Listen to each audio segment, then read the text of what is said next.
नमस्कार दोस्तों, स्वागत है आपका सिंकोरी एजुकेशन यूट्यूब चैनल पे। मेरा नाम है अजय शर्मा और मैं यहाँ पे क्लास 11 की मैथ्स आपके लिए ले रहा हूँ। आज मैं बात करने वाला हूँ कुछ इंपॉर्टेंट क्वेश्चन की जो मैंने आपको पढ़ाया था चैप्टर 12 जो मैंने पढ़ाया था आपको इंट्रोडक्शन ऑफ 3D ज्योमेट्री के बारे में। वहाँ पे उस पर कुछ क्वेश्चन लेने वाला हूँ मैं, जो क्लास 11 में जो है हमारे पास बेसिक यहाँ पे इंट्रोडक्शन है 3D का। बाकी सब हम क्लास 12 में पढ़ते हैं 3 डायमेंशन ज्योमेट्री के बारे में, लेकिन आज हम यहाँ पे इंपॉर्टेंट क्वेश्चन करने वाले हैं। जो जल्दी से अपने 11th क्लास के जितने भी स्टूडेंट हैं, जितने भी आपके दोस्त हैं, उनको जाके शेयर कर दीजिए, वीडियो को लाइक कर दीजिए, सब्सक्राइब कर दीजिए और कमेंट भी कर दीजिए कि आपको वीडियो का कौन सा पार्ट सबसे अच्छा लगा। तो चलिए यहाँ पे स्टार्ट करते हैं। सबसे पहला क्वेश्चन आपके लिए यहाँ पे है कि find the octant in which the points -3 1 2 and -3 1 और -2 लाए। अब इसके क्या होता है कि अगर आपको कॉन्सेप्ट पता है, जैसे कि मैंने आपको बताया था एक डायग्राम बना के, एकदम 3D वाला डायग्राम दिखा के आपको ऑक्टेंट बताया था कि कैसे कैसे ऑक्टेंट होते हैं हमारे फर्स्ट सेकंड थर्ड फोर्थ, यहाँ पे 5 6 7 8 जो होते हैं हमारे 8 के 8 ऑक्टेंट के बारे में बताया था मैंने आपको। तो यहाँ पे आपसे पूछा गया है कि बताइए -3 1 और 2 इसका मतलब क्या हो रहा है। दोस्तों सीधी सीधी सी बात है, फटाफट से इसको मेरे साथ के साथ सॉल्व करते जाइए और इसमें साइन को एक साइड रख लीजिएगा जिससे आपको प्रॉब्लम नहीं होगी। जैसे पहले वाला पार्ट है उसके अंदर कह रहा है कि पहला माइनस है, दूसरा प्लस है और फिर उसके बाद क्या है, प्लस है। तो माइनस प्लस प्लस, और सेकंड वाले में है हमारे पास माइनस प्लस और लास्ट वाला पार्ट है माइनस। ठीक है, तो अब आपको बताना है कि ये कौन कौन से ऑक्टेंट है, यस और नो।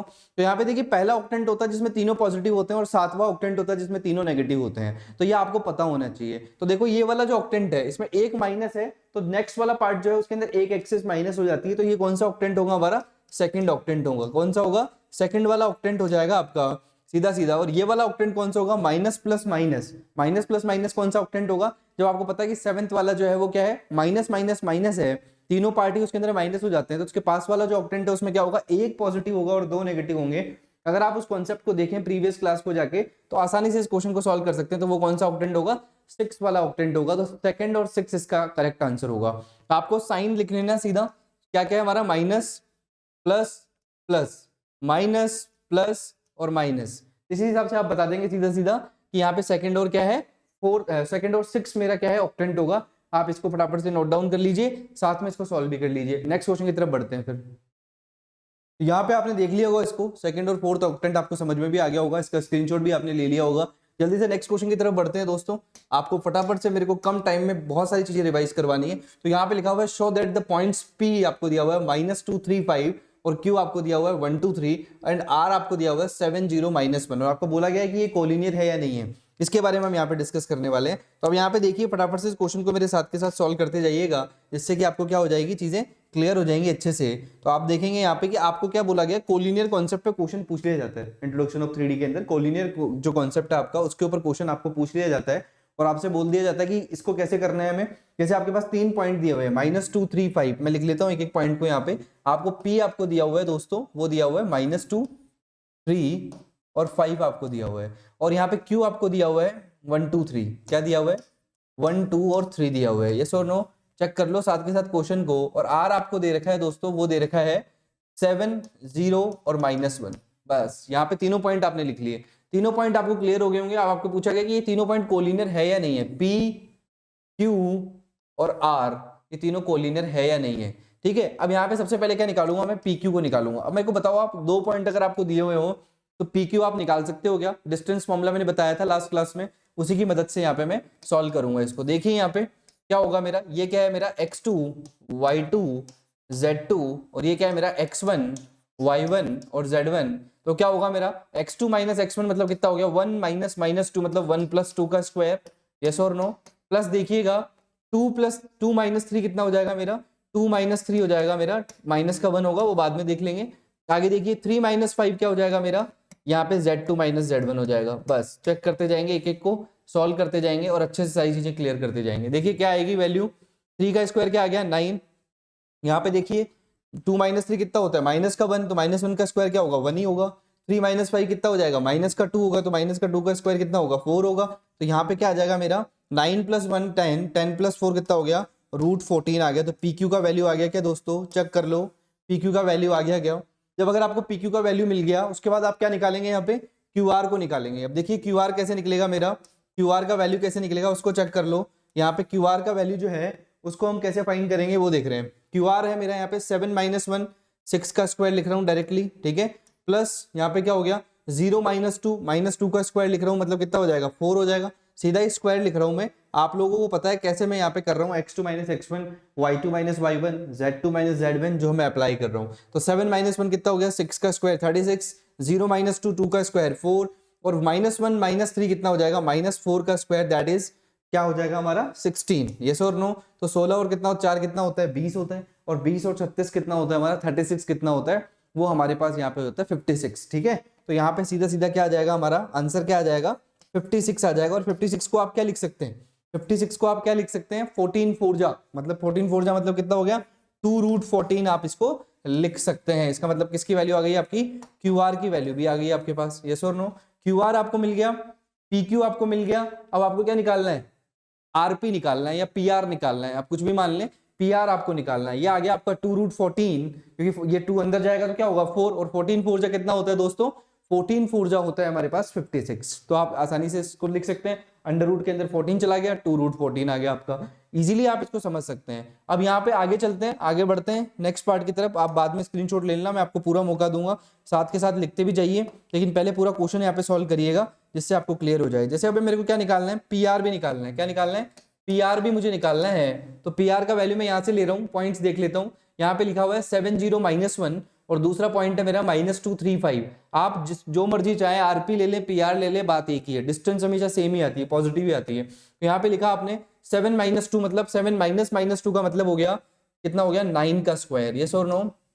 आगे देखिएगा, आगे आपको बोला गया है 0 - 3 कितना हो जाएगा, -3 का स्क्वायर मतलब कितना हो गया 9 हो गया। मैं 9 का स्क्वायर भी 81 लिख रहा हूँ यहाँ पे, क्योंकि आपको कोई प्रॉब्लम ना हो। अब यहाँ पे देखिए -1 - 5 क्या हो जाएगा, -1 - 5 हमारा -1 - 5 हो गया हमारा सीधा सीधा -6। तो यहाँ पे क्या आ जाएगा 36 आ जाएगा। सीधा यहाँ पे देखिए 6 का स्क्वायर कितना हो गया 36 हो गया। मैं यहाँ पे बस क्या कर रहा हूँ, डिस्टेंस निकालते जा रहा हूँ, चेक कर लो वापस से। 7 - 2 कितना हो गया, -2 कितना हो गया 9 का स्क्वायर 81, और यहाँ पे आगे देखिए 0 - 3 कितना हो गया, -3 का स्क्वायर 9, और यहाँ पे आ गया -1 - 5 मतलब कितना हो गया -6 का स्क्वायर 36। ऐड ऑन कर देंगे इसको 90, ये आ गया हमारा 90 प्लस 36 कितना होता है दोस्तों, 90 प्लस 36 हो जाता है हमारा 90 प्लस 36 यहाँ पे लिख दीजिए 126। यस और नो? क्लियर है क्या? 90 प्लस 36 कितना हो गया मेरा, 90 प्लस 36 हो गया 126। 126 को भी आप तोड़ के लिख सकते हैं। किसी को प्रॉब्लम आया अगर रूट को तोड़ने में तो आसानी तरीके से कर लीजिए। यहाँ पे लिख लीजिए 126 को 2 से इसको डिवाइड कर लीजिए, 2 6 जा 12, 2 3 जा 3 से इसको डिवाइड कर लीजिए, फिर उसके बाद 3 से डिवाइड कर लीजिए, फिर इसको 7 से डिवाइड कर लीजिए। अब देखिए क्या क्या पेयर हमारे जो बने हैं उन पेयर्स को अब यहाँ पे हम निकाल लेंगे। 3 और 3 यहाँ पे पेयर बना तो 3 बाहर आ जाएगा। क्या आ जाएगा 3 बाहर आ जाएगा, अंदर क्या रह जाएगा केवल 14 ही रह जाएगा। देखो आसानी से जो पेयर बना वो बाहर आ गया, और 7 2 जा क्या हो गया 14 हो गया। जिसको भी प्रॉब्लम आए यहाँ पे रूट को यहाँ पे सॉल्व करके इजी लिखने का तरीका, क्योंकि समझ में तभी आएगा आपको कोलिनियर तब आपको उसको बिल्कुल सिंपलेस्ट फॉर्म में ले जाना होगा। इजीली आपको समझना है, आसानी से, कोई प्रॉब्लम नहीं होने वाली है आपको किसी तरीके की। तो यहाँ पे आप देखिए मैंने इसके यहाँ पे क्या कर दिए, फैक्टर करके और इसको सीधा सीधा इसको सॉल्व कर दिया, 3√14 आ गया। अब यहाँ पे देखिए PR इक्वल टू क्या आना चाहिए, अगर कोलिनियर है तो PR इक्वल टू आना चाहिए मेरा PQ प्लस क्या आना चाहिए QR आना चाहिए। अब PR कितना आ रहा है मेरा 3√14 आ रहा है, क्योंकि यही तो होता है मेरा, यही तो होता है किसी भी कोलिनियरिटी को चेक करता हूं तो क्या होता है कि यहां से लगा के और यहां तक का डिस्टेंस, और यहां से लगा के यहां तक का डिस्टेंस, और यहां से लगा के यहां तक का डिस्टेंस, इन दोनों का एडिशन जो है वो टोटल के इक्वल होना चाहिए। यही तो बात है मेरी कोलिनियर के अंदर। तो यही बात आपको ध्यान रखनी है कि यहां से लगा के PQ का डिस्टेंस प्लस QR का डिस्टेंस किसके इक्वल होना चाहिए, PR के इक्वल होना चाहिए। अगर ऐसा हो गया तो PQR क्या है, हमारे PQR जो है वो कोलिनियर है, और हमारा आसानी से बोल सकते हैं कि PQR क्या है वो कोलिनियर, अगर इसको सेटिस्फाई कर जाएगा तो। यहाँ पे देखिए PQ इक्वल टू QR कितना आ जाएगा, PQ कितना आया था हमारा, PQ यहाँ पे आया था केवल √14 आया था दोस्तों, तो यहाँ पे लिख दिया मैंने √14, देखिए √14 आ गया, प्लस QR आया था मेरा 2√14, चेक कर लो एक बार जल्दी से, 2√14 ही आया था, बिल्कुल आया था 2√14 यहाँ पे। ये मैं आपको पूरा मौका दूंगा आराम से चेक करने का। अब देखिए 1√14 में 2√14 को ऐड ऑन कर दूंगा तो क्या आ जाएगा 3√14 ही आ जाएगा, विच इज इक्वल टू क्या हो जाएगा हमारा, ये दोनों चीजें इक्वल ही तो है, 3√14, इसका मतलब क्या हो गया PQR जो है आपके वो क्या है, PQR जो है वो क्या है कोलिनियर है। क्या है, कोलिनियर है, बिल्कुल 100% कोलिनियर है ये PQR, आप ऐसा बोल सकते हैं। तो आपको समझ में आया होगा कि किस तरीके से मैंने इसको सॉल्व किया, कैसे मैंने डिस्टेंस फॉर्मूले को अप्लाई किया, PQ, QR और PR की वैल्यू निकाली, और कैसे यहाँ पे मैंने बोल दिया कि पी क्यू आर यहाँ पे कैसे कोलिनियर होंगे। तो जल्दी से इसका स्क्रीनशॉट ले लीजिएगा ठीक है, इसका स्क्रीनशॉट ले लीजिएगा, यहाँ पे इसको भी सॉल्व कर लीजिएगा। सारी चीजें जो है पी क्यू और क्यू आर मैंने सॉल्व करके दिखाया, इसका स्क्रीनशॉट ले लें और इस वाले पार्ट का भी स्क्रीनशॉट ले लें, फिर नेक्स्ट पार्ट की तरफ हम बढ़ते हैं। तो यहाँ पे आपने इसको स्क्रीनशॉट ले लिया होगा। अब नेक्स्ट क्वेश्चन की तरफ देखते हैं। नेक्स्ट क्वेश्चन क्या है हमारा, उसको भी डिस्कस कर लेते हैं फटाफट से, जिससे कि आपको सारा कुछ रिवाइज हो जाए, आप आराम से जाके पेपर में इंट्रोडक्शन ऑफ 3D से अच्छे मार्क्स यहाँ पे गेन कर पाए, ऐसा मेरा मोटिव है। चलिए यहाँ पे थर्ड क्वेश्चन देखिएगा। थर्ड क्वेश्चन है यहाँ पे आर द पॉइंट्स, ये आपको लिखा हुआ है कि क्या ए 3 6 9 10 20 30 25 माइनस 41 5 एंड आगे लिखा हुआ है the vertices of A right angle triangle आपको बोला गया है। अब आप एक बात बताइए मुझे कि राइट एंगल ट्राइंगल की वर्टिसेस कब हो सकती हैं, जिसमें क्या सेटिस्फाई हो हमारा। राइट एंगल ट्राइंगल के बारे में आप लोगों को पता है, पढ़ते आ रहे हैं बचपन से हम राइट एंगल ट्राइंगल के बारे में, उसके बारे में डिस्कस कर लेते हैं। ये राइट एंगल ट्राइंगल होता है हमारा, यस और नो, ये राइट एंगल ट्राइंगल होता है, इसके सामने वाला साइड हाइपोटेनियस होता है, ये यहाँ पे क्या होता है बेस होता है, और ये क्या होता है हमारा परपेंडिकुलर होता है। ये हमने ट्रिग्नोमेट्री में भी देखा था, ऐसे भी हमें पता है कि राइट एंगल ट्राइंगल क्या होता है। अब राइट एंगल ट्राइंगल, अगर ये राइट एंगल ट्राइंगल है तो मान लीजिए ए पॉइंट आपके पास दिया हुआ है, वो दिया हुआ है 3 6 9, ठीक है। बी पॉइंट आपके पास दिया हुआ है, बी पॉइंट आपके पास 10 20 और 30 आपको लिखा हुआ है, आगे लिखा हुआ है 25 माइनस 41। मैं यहाँ पे इंपॉर्टेंट क्वेश्चन ही करवा रहा हूँ आपको, जिससे कि आपको क्लियर हो जाएंगे आगे चीजें। तो ये हमारा क्या है, सी जो है वो पार्ट आ गया। एबीसी आपने कोऑर्डिनेट्स लिख दिए। एबीसी कोऑर्डिनेट्स लिखने के बाद आपको क्या करना है दोस्तों, आपको क्या बताना है कि अगर एबी का स्क्वायर जो है, एबी का स्क्वायर जो है वो इक्वल आ जाए किसके साथ, बीसी का स्क्वायर प्लस एसी के स्क्वायर के इक्वल आ जाए दोस्तों, एसी के स्क्वायर और बीसी के स्क्वायर के इक्वल आ जाए एबी का स्क्वायर, तो इसका मतलब ये क्या है, राइट एंगल ट्राइंगल है। और अगर यहाँ पे ये इक्वल नहीं आए, यहाँ पे नॉट इक्वल आए, तो इसका मतलब क्या हो गया, ये राइट एंगल ट्राइंगल नहीं है। तो बेसिकली करना क्या है आपको, आपको क्या निकालना है, ए बी का स्क्वायर निकालना है। ए बी कैसे निकालेंगे, ए से बी का डिस्टेंस का स्क्वायर, यही तो होता है हमारा। ए बी का स्क्वायर कैसे लिखोगे आप, ए बी का स्क्वायर, एक पार्ट में आपको करके दिखा रहा हूँ क्योंकि इसमें भी डिस्टेंस फॉर्मूला है, तो मैं टाइम वेस्ट नहीं करूंगा आप लोगों का। ए बी का स्क्वायर क्या है हमारा, 10 माइनस 3 का स्क्वायर प्लस क्या हो जाएगा मेरा 20 माइनस 6 का स्क्वायर, 20 माइनस 6 का स्क्वायर प्लस क्या हो जाएगा मेरा यहाँ पे नेक्स्ट पार्ट में 30 माइनस 9 का स्क्वायर, क्या हो जाएगा 30 माइनस 9 का स्क्वायर। तो यहाँ पे अंडर रूट कब लगता है डिस्टेंस फॉर्मूले पे, जब यहाँ से स्क्वायर हटता है, तो हम यहाँ पे स्क्वायर हटाएंगे ही नहीं, स्क्वायर को यहीं रखेंगे क्योंकि हमें यहाँ पे ए बी का square equal to B C का स्क्वायर प्लस ए सी के स्क्वायर को वेरीफाई करवाना है।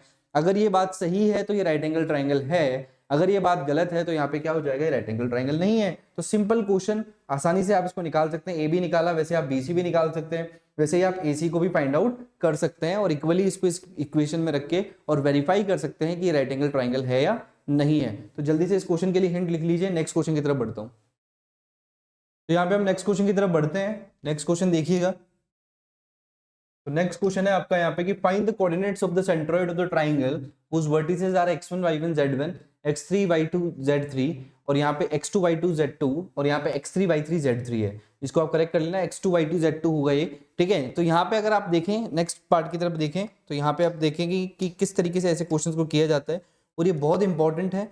ये लास्ट जो है बहुत सारे एग्जाम्स में बार बार पूछा गया है और ये वाला पार्ट जो है आपको आना भी चाहिए क्योंकि ये आप प्रॉपर्टीज पढ़ के आए हुए हैं ट्राइंगल के अंदर, ठीक है। तो उसको डिस्कस करेंगे अपन अभी। चलिए यहाँ पे डिस्कस करते हैं। यहाँ पे मान लीजिए ट्राइंगल आपके पास है, ये है हमारा x1, ये है y1 और ये है z1, ये है x2 y2 और z2 और ये है x3 y3 और z3। इस तरीके से ट्राइंगल के तीनों कोऑर्डिनेट्स आपको पता है। आपसे बोला गया इसका अगर मिडिल पॉइंट की बात करूं तो ये क्या है मेरा d पार्ट, इसको ले लेता हूं, ये a है, ये b है, ये c है। d पार्ट के कोऑर्डिनेट्स क्या हो जाएंगे दोस्तों मेरे, यहाँ पे हो जाएंगे x2 plus x3 y2, mid point वाला जो कॉन्सेप्ट है वो भी यहाँ पे अप्लाई हो जाएगा, y2 प्लस y3 by2 और क्या हो जाएगा मेरा z2 प्लस z3 by2। तो इस तरीके से मैं मिड पॉइंट के कोऑर्डिनेट्स को लिख सकता हूँ। अब इसमें कॉन्सेप्ट क्या है वो देखिएगा। इस क्वेश्चन के अंदर आपसे बोला गया कि कोऑर्डिनेट बताने सेंट्रोइड के। तो सेंट्रोइड क्या होता है हमारा, ये मैंने सीधा सीधा यहाँ पे बेसिक क्लास में बताया भी था कि सेंट्रोइड क्या होता है, x1 plus x2 plus x3 by 2, y1 plus y2 plus y3 by 2, z1 plus z2 plus z3 by 2। लेकिन वो आता कैसे है, वो यहाँ से आता है दोस्तों। अभी मैं आपको बताने वाला हूँ। सेक्शन फॉर्मूला यूज करूंगा मैं यहाँ पे। अगर मान लीजिए एक यहाँ पे मैंने क्या खींचा, एक मीडियन खींच दिया, एक मीडियन यहाँ पे बना दिया, उसको सही से बना देता हूं। एक मीडियन मैंने यहाँ पे बनाया जो कि डी पॉइंट पे टच कर रहा है, एक मीडियन मैंने यहाँ पे बना दिया जो कहाँ टच कर रहा है, डी पॉइंट पे टच कर रहा है और डी के कोऑर्डिनेट क्या हो जाएंगे, D is a mid point, तो क्या बोल दिया मैंने, x2 plus x3 by two, y2 plus y3 by two, z2 plus z3 by two, तो डी मेरा मिड पॉइंट हो गया। लेकिन यहाँ पे सेंट्रोइड होता है मेरा, और आपको बता दूं मैं कि अगर जिसने ट्राइंगल की इक्वेशन या ट्राइंगल के थ्योरम्स को पढ़ा है, ट्राइंगल को स्टडी किया है प्रीवियस क्लासेस में 9th-10th में, तो ये वाला पार्ट जो होता है दोस्तों वो क्या होता है, 2:1 के अंदर इसको क्या करता है, डिवाइड करता है। ये वाली जो लाइन है सेंट्रोइड क्या करता है, 2:1 के अंदर इसको डिवाइड करता है। तो 2:1 के अंदर डिवाइड करता है, इसका मतलब क्या हो गया, आपके पास m/n का जो वैल्यू है वो यहाँ पे आ गया 2:1, मतलब m का वैल्यू 2 और n का वैल्यू 1 आ गया। अब इसको सॉल्व कैसे करते हैं, यहाँ पे देखिएगा, ये वाले कोऑर्डिनेट्स इसके आगे d के,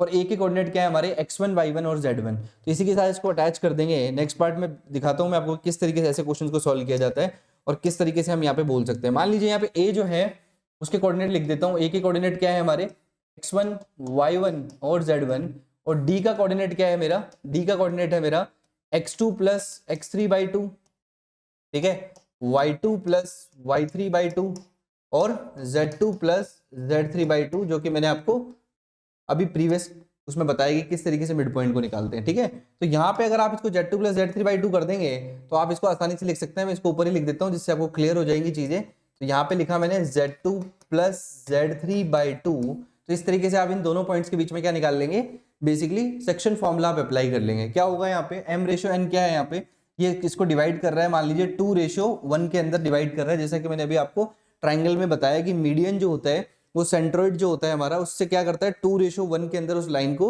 डिवाइड करता है। ये हमें पता होना चाहिए, ये हमें प्रीवियस क्लासेस में भी हमने पढ़ा था। तो यहाँ पे आप देखिए 2:1 में इसको डिवाइड करता है, तो अब कैसे सेक्शन फॉर्मूला लगाऊंगा, मेरा सेक्शन फॉर्मूला जो होता है वो क्या होता है, mx2 प्लस nx1, यस और no, divided by m plus n, यही होता है मेरा जो सेक्शन फॉर्मूला होता है, यस और नो। अब यहाँ पे देखिए मेरा आगे वाला पार्ट क्या होगा, अगर एक पार्ट आपको दिखाऊं मैं यहाँ पे, तो क्या हो जाएगा मेरा x2 plus x3 by two, m के साथ रखूंगा तो क्या आ जाएगा मेरा 2 into x2 plus x3 by two, और यहाँ पे क्या आ जाएगा, प्लस का क्या आ जाएगा x1, 1 इंटू x1, क्योंकि ये 1 है, दूसरा जो रेशियो ये m है ये n है, तो n इंटू x1 क्या हो जाएगा 1 इंटू x1, तो 1 इंटू x1 आपने लिख दिया, और डिवाइडेड बाई क्या आ जाएगा आपका 2 प्लस 1 क्या आ जाएगा 3 आ जाएगा। अब देखिए यहाँ पे इसको सॉल्व करेंगे तो क्या आएगा, 2 से 2 कैंसिल हो गया, क्या बचा केवल x1 को 1 से मल्टीप्लाई करूंगा तो क्या आएगा, x1 ही तो आएगा, तो क्या बचेगा ऊपर मेरा x1 plus x2 plus x3 तो बचेगा, और डिवाइड बाई क्या बच जाएगा 3 बच जाएगा। तो ये मेरे सेंट्रोइड के x एक्सिस x वाले जो कोऑर्डिनेट्स है वो क्या होंगे मेरे x1 plus x2 plus x3 bye 3, यहाँ पे इस तरीके से सेंट्रोइड के कोऑर्डिनेट्स को निकाला जाता है। इसी प्रकार सिमिलरली क्या बोल दूंगा मैं, y1 plus y2 plus y3 by two second वाले पॉइंट के लिए, और z1 plus z2 plus z3 by two, और आसानी से बोल दूंगा कि मेरे सेंट्रोइड के कोऑर्डिनेट्स क्या हो जाएंगे, यही हो जाएंगे जो मैंने आपको बताया था बेसिक क्लास के अंदर, डायरेक्टली बताया था कि x1 plus x2 plus x3 by two. ये इंपॉर्टेंट है बहुत ज्यादा, कि बार बार एग्जाम में पूछा जाता है, इस क्वेश्चन को जरूर करके जाना।